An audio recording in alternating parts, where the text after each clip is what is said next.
There's a massive, almost invisible disruption happening in the car world right now, and it's hitting every single car owner right in the wallet.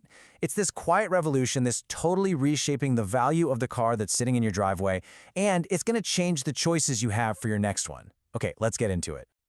So the big question is actually pretty simple, but the answer? Well, that's incredibly complex. You'd think with all these car makers pushing these expensive, high-tech new models, the showrooms would be absolutely packed. But they're not. So if they're not buying new cars, where are they? Well, they're not just giving up on buying cars. Instead, they're part of this huge, financially driven pivot.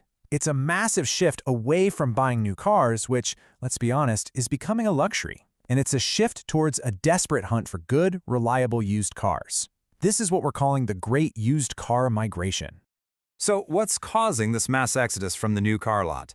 It really all starts with a financial 1-2 combo that's knocking buyers right out of the market before they can even get behind the wheel for a test drive. Okay, here's punch number 1, the sticker shock.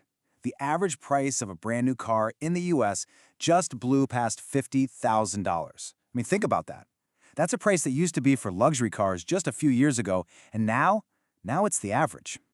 But here's the escape hatch. The median price for a used car is a whole lot more reasonable. We're talking about $25,512. It's a much more realistic path to owning a car for most people. And when you put those two numbers side by side, you see what we call the affordability chasm. A new car costs basically double what a used one does. For millions of people, that $50,000 price tag for something as essential as a family car is it's out of reach. This gap is the engine that's powering this entire surge into the used car market. But that sticker price? That's just the first punch. Here's the second part of that double whammy. Crazy high interest rates. For years, we all got kind of spoiled with super low, almost 0% financing. Not anymore. Now rates are hovering around 6%, sometimes even higher. So when you apply that to a $50,000 loan, you're tacking on an extra $5,000 or more, just in interest. It's an absolutely killer combination. So while new cars are getting ridiculously expensive, there is this really fascinating and honestly positive side effect for anyone who already owns a car. All these pressures are turning your old car into a surprisingly hot commodity. And this number right here shows a huge change in how we behave. People are putting off buying new cars, so they're just holding on to what they've got for way longer. The average car on the road is now almost 13 years old. Let that sink in. That means half the cars out there are older than a 2011 model. So that 5-year-old car you're driving, in today's market, that thing is practically new. And that's fantastic news for its value. But believe it or not, it gets even more complicated. Things like international trade tariffs are creating this wild feedback loop. Here's how it works. Tariffs make new imported cars and parts more expensive. That means the big rental car companies have to pay more to replace their fleets. So what happens? The cars they already own suddenly become more valuable. They hang on to them longer, which means fewer good used cars hit the market, and that tightens supply, driving up prices for everybody. Your car is holding its value so well because it's become this sort of insurance policy against new car inflation.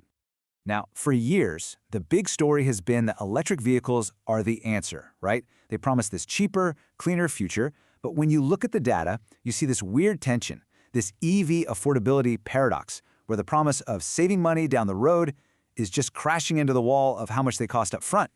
And the truth is, EVs are cheaper to own over their lifetime. The maintenance and repair costs are about 40% lower per mile. Over 5 years, you're talking about saving almost $5,000 compared to a gas car. That sounds like a total game changer, in theory. But here's where things get really, really weird. For people who are trying to find that best-of-both-worlds solution with a hybrid, there's a big surprise waiting for them at the mechanic. The data shows that standard hybrids are actually the most expensive vehicles to maintain every year. Yeah, you heard that right. The car that was designed to save you money is actually costing you the most to keep running. So why? What's going on? It's something we're calling the complexity premium. See, a hybrid needs all the regular upkeep of a gas engine, the oil changes, filters, all that. Plus, you have the added complexity of all the high-voltage electric parts and the software that has to manage 2 different power systems.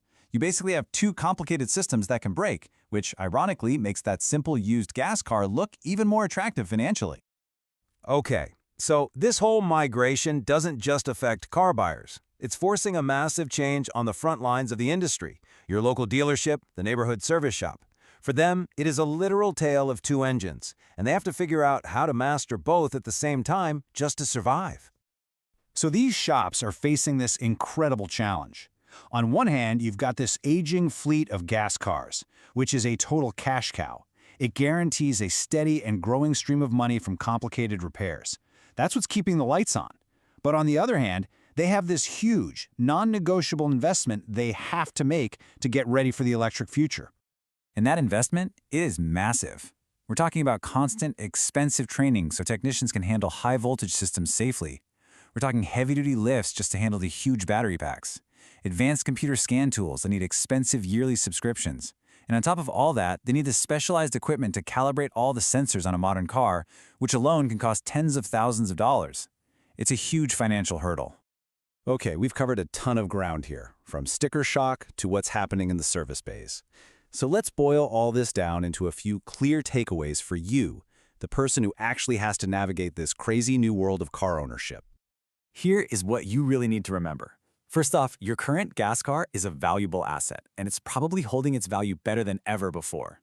Second, if you're looking at a new car, always calculate the total cost with financing.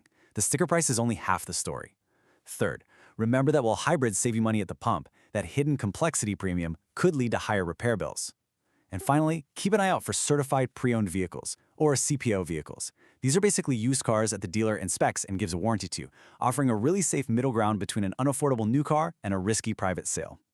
So, all of this brings us to one final, kind of provocative question. As brand new cars become luxury items and the whole financial picture of owning a car is changing, are we entering a new era? An era where the smartest, most common-sense future of driving is actually owning a used car? This great migration seems to suggest the answer might just be yes.